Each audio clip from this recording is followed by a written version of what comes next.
chapter 4, verses 4 through 7. Rejoice in the Lord always. Again, I will say, rejoice. Let your gentleness be known to everyone. The Lord is near. Do not worry about anything, but in everything, by prayer and supplication, with thanksgiving, let your requests be known to God. And the peace of God, which surpasses all understanding, will guard your hearts and your minds in Christ Jesus. Amen. This is the word of the Lord. Thanks be to God. And let us go to God in prayer. Gracious God, open our hearts and minds this day so that we may hear your word.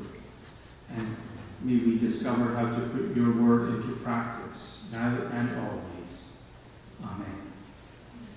Today marks the third Sunday in Advent. We call this Sunday a time of joy. During Advent, we light the wreath to remind us of hope, peace, joy, and love. And as we move into the holiday, into a time of giving, tradition, and family, we want to remember as we prepare for Christmas that true meaning of the Christmas season. So during Advent, we prepare our churches and our homes with festive decorations and colorful trees, and we get our hearts ready for the coming of our Lord. When we do this, and we do this appropriately, we realize that Advent is not welcoming Jesus into our lives at Christmas time. Advent is our reminder that Christ is and should be in our lives all the time. So today, in the third Sunday of Advent, we celebrate a time of joy. You know, at this time of year, it really doesn't take much effort to focus on joy. Now, I know that there are always exceptions and circumstances that prevent Christmas from being a joyous experience for some with things that they are going through. But for the most part, Christmas emotes joy. That's what it does. It's a time to celebrate, a time to give, a time to be thankful, a time to help others, a time for presents. There is joy at Christmas time because it's that time for family, for presents, for demonstrating love, for serving our neighbors. Christmas is Santa and Rudolph and decorating our homes and making special meals and candy and desserts. And at Christmas time you get presents. Christmas is all that commercialism, and it's being overwhelmed, and it can be frustrated, and Christmas is totally exhausting, but you get presents.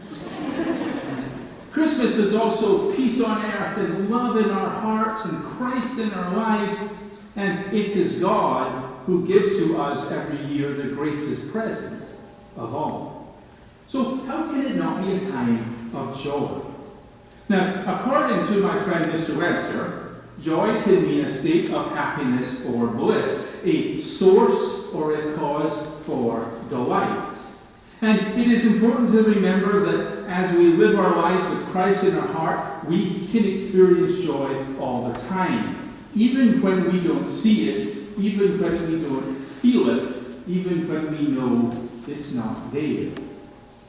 There are times when life can be full of grieving or facing life-threatening illnesses. A moment when job loss could be a real possibility, or there is simply not enough money to pay the bills. A circumstance in which we are dealing with a crisis, or maybe we're just at a time where we seem to have had more than our fair share of crises.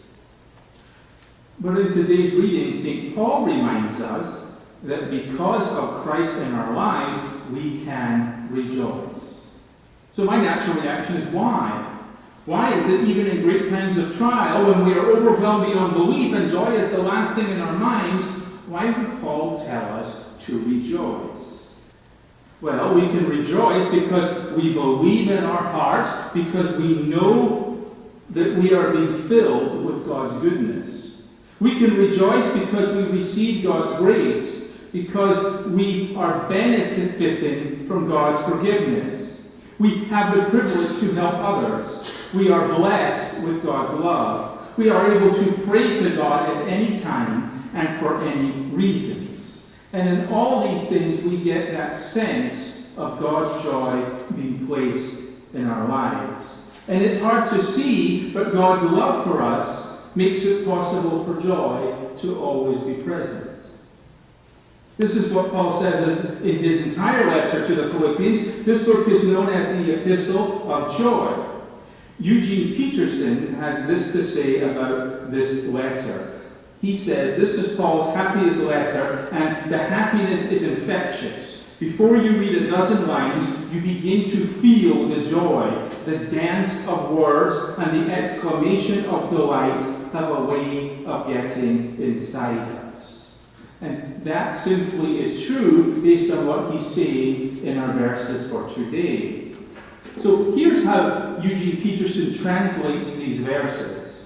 He says, celebrate God all day, every day. I mean, revel in Him. Make it as clear as you can to all you meet that you are on their side, working with them and not against them. Help them see that the Master is about to arrive. He could show up at any minute. Don't fret or worry, and instead of worrying, pray.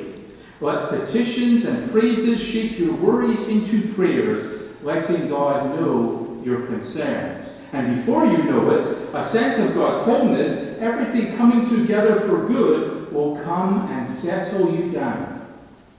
It's wonderful what happens when Christ displaces worry at the center of your life.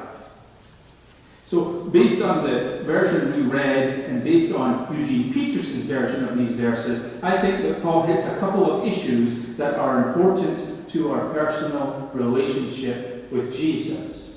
First, he highlights the necessity of our time spent with God, offering prayer, making known our requests, always giving to God our thankfulness. In other words, Paul stresses that we should be taking everything to God in prayer. We should pray for the things that make us happy, the requests that we make before God, our guilt, our worry, our fear, and our anxieties. In prayer, we should ask for forgiveness for what we have done. We should ask for guidance through our present situations, and we should ask for wisdom and courage for future decisions.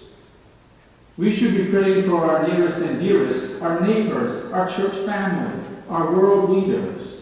We should even pray for those who do us harm, although that one could be a sermon unto itself. Every prayer should have at its core a genuineness and a deep sense of thankfulness.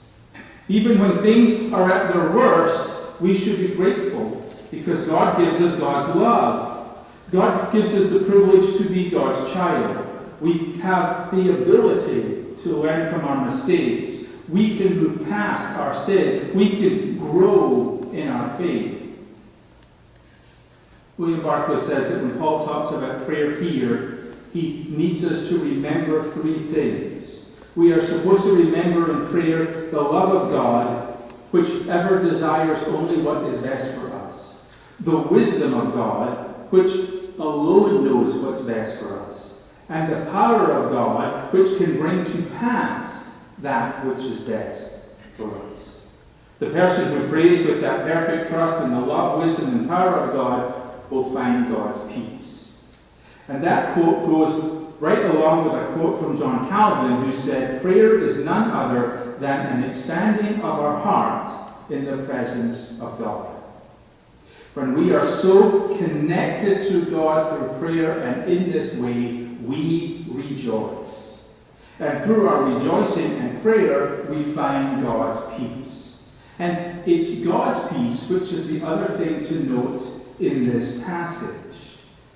Well, first of all, what do we mean when we go around our daily lives saying and using the word peace?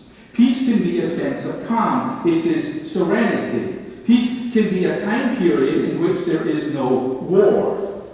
Sometimes in churches we will pass the peace of Christ. Sometimes in the slang of our youth, peace can mean to leave, as in peace out. I think they bump their chest when they say peace out. I'm not positive. phrases with the word peace, P-E-A-C-E. We talk about peace thoughts, and we hold one's peace, and we keep the peace, we make peace with. We have peace offerings and peace of mind, and we rest in peace. And can you please give me 5 minutes of peace and quiet? That one was my mom's, and she said it a lot. When we think of the word peace, we think of a state of tranquility, a restfulness. So then, is God's peace the same thing? Well, it's still calmness and serenity, but it's on a whole different level. Jesus said, "My peace I give to you, I do not give as the world gives. Do not let your hearts be troubled, and do not let them be afraid." God's peace is something we cannot get from this world. It is more than tranquility. It is an opportunity to give over to God all of our worries and fears. We can find an inner peace when we allow God into our hearts and when we let God guide us through the anxieties of life. When we truly let go and trust in God, we receive that peace of God. God's peace passes all understanding, meaning it is so precious, we or the world cannot produce it. It can only come from God. And if it is God's alone to give, then we, as the recipients, should be truly loved and blessed to receive it. And this peace from God is something we can always have. By our own efforts, we may get a moment of peace in our lives here and there, but it's fleeting. It is not sustained. God's peace is in our hearts all the time. God's peace gives us strength and serenity, courage and calmness, wisdom and trust. We feel God's peace in our lives because we know that we have God's unwavering forgiveness, amazing grace, incredible faith, and unconditional love. In this passage of Scripture, Paul declares that we have a great many reasons to rejoice in God always. We have a prayer life that entrusts our very soul to God. We have thankful hearts that want to reach out and show God's glory. And we have God's peace that embraces us and holds us ever so close. Now, with all of that, how can the birth of Jesus not be a time of joy? So let's go into our story. Now, I take great liberties with this story today. It is highly adapted. It comes from an old Chinese proverb, and I took the version that Max Lucado mentions in his books, so I deeply changed this. Although I'm giving credit where credit is due, I have to do this to make it work today. So here we go. You probably have heard this before. It's a very old and common story. It's about a farmer, right? And he lives on a farm in the rural countryside of this small village. And his farming that he does gives him money, gives him enough to survive. And that's about it. He needs to farm every day. He needs that livelihood from his farming to exist. But this farmer has something that no one else has in all the land. He owns the most beautiful horse that you have ever seen. This horse is gorgeous. And he uses the horse for farming to sustain himself. Now, all his neighbors tell him, you're a fool. You should be selling this horse. You should be breeding this horse. This horse could make you rich and famous if you would just use this horse the right way. Farmer doesn't listen. He goes about his life and he goes about his farm. But one day when he's out doing his thing in the farm, in the yard, he doesn't close the gate to the horse pen properly. And the horse runs away. And it takes off. And all the villagers come and say, see, we told you, you're a silly old man. You could have had everything. You could have had joy, you could have money, you could have had success, and you chose not to do it, and now you've caused tragedy in your life because your horse and your livelihood has run out. And the old man looks at the villagers and he says, into every life is an opportunity for joy and an opportunity for sadness. That's how life works. And he goes about his business. Now, about a week later, the horse comes back. But it brings with it a band of horses. About 10 or 12 more wild stallions come following this horse, come dutifully onto the farm and go dutifully into the corral. And now they're all belong to the farmer. And again, here come the villagers, and they said, "You were right. You have joy in your life. You know what you're doing. We were wrong to accuse you." And the farmer just looks at them and says, "Every life has an opportunity for joy and for sadness. That's how it works." Well, the farmer has a son, and the son helps him with the farm. The son sees the potential in the fact that they now own all these wild horses. And he thinks he can make a handsome profit if he can tame the horses. So he starts to break in the horses. Horse 1, 2, and 3, he breaks with no problem whatsoever. Horses 4, 5, and 6 made him a little tired. It was getting harder and harder to tame these horses. Horse 7 gave him fits. Horse 8 drove him to distraction. Horse 9 was having none of it. It took the son, threw him up in the air, took him across the farmland like a rag doll. He landed on the ground, and he broke both of his legs. Here come the villagers. "You silly old man, your son could have made you money, and you didn't choose to do that way, and now you're spending all your time, and you're going to have to care for him, and your land's going to go, and your farm's going to go, and you've created all this sadness and tragedy in your life." And again, all the farmer could say, every day is an opportunity for joy and for sadness. It's all what we do.